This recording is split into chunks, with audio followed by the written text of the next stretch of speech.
లోక్సభ ఎన్నికలకు 2 రోజులే గడువుంది.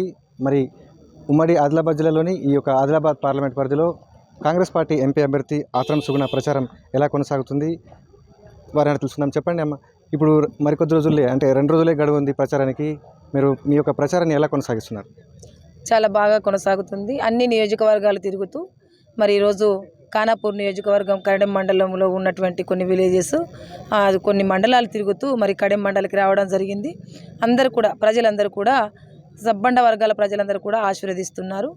కాంగ్రెస్ పార్టీ రాష్ట్రంలో నిలబెట్టుకున్నాం, దేశంలో కూడా రాహుల్ గాంధీ ప్రధానమంత్రి మా లక్ష్యం. అందుకని మేమంతా కూడా కాంగ్రెస్ పార్టీకి ఓటేసి ఇక్కడ నుంచి ఆదిలాబాద్ పార్లమెంట్ నుంచి సుగుణక్కను తప్పకుండా భారీ మెజార్టీ ఇస్తామనేసి ప్రజలందరూ చెప్పడం, మేము గడప గడపకు కూడా 6 గ్యారంటీలను తీసుకెళ్తున్నాం. మరి కాంగ్రెస్ పార్టీ గతంలో ఇప్పుడు చేసింది కాబట్టే అందుకనే మీ దగ్గరికి మేము వచ్చామంటే తప్పకుండా కాంగ్రెస్ పార్టీ అన్నమాట నిలబెట్టుకుంది. అందుకని మేమందరికీ ఈసారి తప్పకుండా కాంగ్రెస్ పార్టీకి ఓటేసి గెలిపిస్తామనేసి ప్రజలు చెబుతున్నారు. చాలా ఆనందంగా ఉంది, మాకు మంచి రెస్పాన్స్ ఉంది ప్రజల నుంచి. కాబట్టి భారీ మెజార్టీతో మేము గెలవబోతున్నాం అనేది మాకు నమ్మకం ఉంది. 6 గ్యారంటీలు సరిగా అమలు చేస్తామనేది మరి బీజేపీ కావచ్చు, బీఆర్ఎస్ నేతలు మరి ఈ యొక్క రైతు బంధు గురించి కానీ వారు కొన్ని అభిప్రాయాలు ప్రజల మధ్యకు తీసుకొస్తున్నారు. మరి దీనిపై మీరేం చెప్తున్నారు? వాళ్ళ తప్పుడు ప్రచారం, వాళ్ళు తప్పులు చేస్తారు కాబట్టి వాళ్ళకి తప్పుడు మాట్లాడడం వాళ్ళకు అది ఆనవాయితీ అన్నమాట. మా ప్రభుత్వానికి అట్లా లేదు. మాట అంటే మాట కాంగ్రెస్ మాట అంటే మడమ తిప్పని పార్టీ కాంగ్రెస్ పార్టీ. కాబట్టి 6 గ్యారంటీలు కూడా గడప గడపకు తీసుకెళ్ళినాం. మొన్ననే 20 ఎకరాలకు రైతు బంధు కూడా వేస్తే బీఆర్ఎస్ గవర్నమెంట్ కేసు పెట్టింది. అంటే రైతులను కూడా ఈరోజు రైతులకు రైతు బంధు వేయకుండా చేస్తున్నటువంటి బీఆర్ఎస్ వాళ్ళు బీజేపీలోకి మాట్లాడేటువంటి హక్కు కూడా లేదు.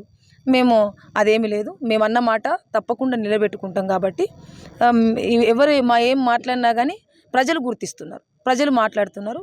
కాంగ్రెస్ పార్టీ అన్న మాట తప్పదు అనేటువంటిది ప్రజలకు తెలుసు. కాబట్టి బీఆర్ఎస్కు బుద్ధి చెప్పారు. రేపు రాబోయే రోజుల్లో బీజేపీ కూడా బుద్ధి చెప్తున్నారు. రాహుల్ గాంధీ గారు ప్రధానమంత్రి అవుతున్నారు.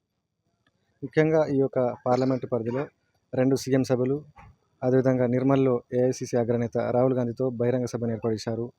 అయితే ఈ సభల ద్వారా ఎలాంటి ప్రభావం ఉంటుందని మీరు భావిస్తున్నారు? చాలా మంచి ప్రభావం ఉంది. రాహుల్ గాంధీ గారు రావడం ఈ జిల్లా మీద ఒక మంచి అభిప్రాయం అన్నమాట. ఇక్కడ ఆదిలాబాద్ జిల్లాలో చాలామంది బడుగు బలైన వర్గాల ప్రజలు ఉన్నారు. ఆదిలాబాద్ జిల్లా అంటేనే కొంత అభివృద్ధికి దూరం ఉన్నటువంటి జిల్లా. కాబట్టి ఈ జిల్లాను అభివృద్ధి చేయాలనేటువంటి ఒక లక్ష్యము గౌరవనీయులు రేవంత్ రెడ్డి గారికి, గౌరవనీయులు మన రాహుల్ గాంధీ గారికి ఎక్కువ లక్ష్యం ఉంది ఇక్కడ. కాబట్టి అందుకని ఇక్కడ సభను కూడా ఏర్పాటు చేయడం జరిగింది. ఇక్కడ నుంచి తప్పకుండా ఈ ప్రాంతం అభివృద్ధి చేయాలి అంటే ఇక్కడ నుంచి పార్లమెంట్ అభ్యర్థిని గెలిపించుకోవడానికి మరి ఇక్కడ పెద్ద సభను ఏర్పాటు చేశారు. ఆ సభకు దాదాపుగా 60,000 మంది, మేము అనుకున్న దానికన్నా మించి జనాలు రావడం, సభను సక్సెస్ చేయడం. మరి ఆ సభ వల్లనే ఇక్కడ ఉన్నటువంటి బీజేపీ బీఆర్ఎస్లకు తెలవాలి. ఎందుకంటే కంపల్సరీ ఇక్కడ నుంచి మరి కాంగ్రెస్ పార్టీ నుంచి పార్లమెంట్ అభ్యర్థి గెలవబోతున్నారు అనేది వాళ్ళు తెలుసుకోవాల్సిన అవసరం ఉంది. 3 పార్టీల అభ్యర్థులు కూడా ఒకే సామాజిక వర్గానికి చెందిన వారు ఉన్నారు. మీకు పోటీ ఎవరితో ఉంటుందని మీరు భావిస్తున్నారు? నేను ఎవరితో పోటీ అనుకోవట్లేదు, ఎందుకంటే ప్రజలు చైతన్యవంతులు. అందుకనే ఈసారి కాంగ్రెస్ పార్టీని తప్పకుండా గెలిపించుకోవాలనే ఒక లక్ష్యంతో ప్రజలందరూ ఉన్నారు. కాబట్టి మేము ఎవరితో పోటీ పడట్లేదు. ఎందుకంటే బీఆర్ఎస్ బీజేపీలు చేసినటువంటి తప్పులేందో, వాళ్ళు ఇచ్చినటువంటి హామీలు మర్చిపోయి ఈరోజు ఓటాడుకోవడానికి కూడా హక్కు లేనటువంటి పరిస్థితుల్లో వాళ్ళు ఉన్నారు.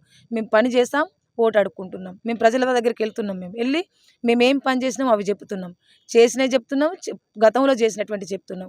ఎందుకంటే త్యాగాల కుటుంబం కాంగ్రెస్ పార్టీ అంటేనే. అవన్నీ వాళ్ళు ప్రజలందరూ కూడా చైతన్యవంతులైన తెలుసుకున్నారు. కాబట్టి కంపల్సరీ కాంగ్రెస్ పార్టీని గెలిపించాలనే లక్ష్యంతో ఉన్నారు ప్రజలందరూ. మేము వాళ్ళకు పోటీ వీళ్ళకి పోటీ కాదు, మేము అసలు కంపల్సరీ కాంగ్రెస్ పార్టీ గెలవబోతుంది. అదేవిధంగా ఖానాపూర్ ఎమ్మెల్యే వెడమ బుజ్జి గారు ఉన్నారు, వారిని తెలుసుకుందాం. చెప్పండి, ఈ యొక్క పార్లమెంట్ పరిధిలో మీరు ఉమ్మడి జిల్లా వ్యాప్తంగా కూడా మంత్రి సీతక్కతో, అదేవిధంగా వివిధ పార్టీ నాయకులతో, సీనియర్ నేతలతో మరి ప్రచారం నిర్వహిస్తున్నారు. ఎలా ఉంది మీ రెస్పాన్స్? 100% ఇక్కడ ఆదిలాబాద్ పార్లమెంట్ అనేది గెలవబోతుంది.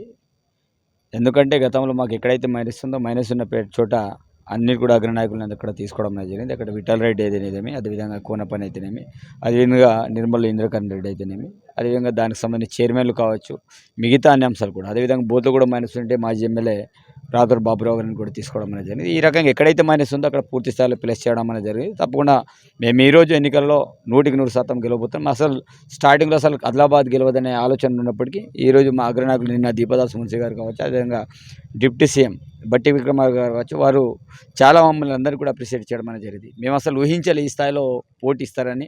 కానీ ఈరోజు ఎడ్జ్లో ఉన్నారు, 5% మీరు ఎడ్జ్లో ఉన్నారు, తప్పకుండా గెలవబోతున్నారు. వాళ్ళు కూడా నిన్న మమ్మల్ని అందరూ కూడా అప్రిషియేట్ చేయడం అనేది జరిగింది.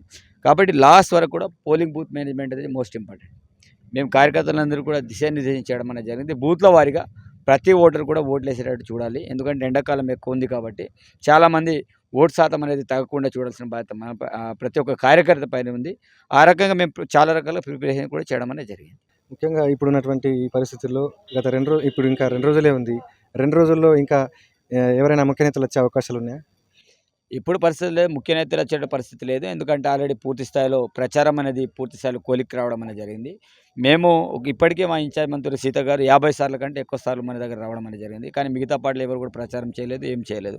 వాళ్ళు కేవలం బీజేపీ వాళ్ళు మీ హిందూ ఎజెండా మీద పోతున్నారు. వీళ్ళేమో మేము ఆ రోజులు రైతు బంధు ఇస్తాం, ఇది చేస్తాం, అది చేస్తామని అబద్ధాలు మాటలు చెప్పుకుంటూ వీళ్ళు పోతున్నారు తప్ప వాళ్ళకి ఓట్లు అడిగే హక్కు కూడా లేదు. కాబట్టి ఇప్పుడు మా దగ్గర ఎవరు రావాల్సిన అవసరం లేదు. మా కాంగ్రెస్ పార్టీ కార్యకర్తలే, సైనికులు వాళ్ళే ఈ యొక్క గెలుపు ఓటముల మీద సరైన నిర్ణయం తీసుకుంటారు. వాళ్ళు ఏ రకంగా గెలిపాలో మా కార్యకర్తలే సరిపోతారు. కాంగ్రెస్ పార్టీ ఎంపీ అభ్యర్థి ఆత్రం సుగుణ మరియు ఖానాపూర్ ఎమ్మెల్యే వేడమ బజ్జు చెప్తున్నటువంటి పరిస్థితి. మొత్తానికి ఈ యొక్క ఉమ్మడి ఆదిలాబాద్ జిల్లాలో ఈ యొక్క ఆదిలాబాద్ పార్లమెంట్ సెగ్మెంట్లో తమ గెలుపు ఖాయమని అయితే వారు చెప్తున్నారు. నిర్మల్ జిల్లా నుండి శైలేందర్, ఏబీపీ దేశం.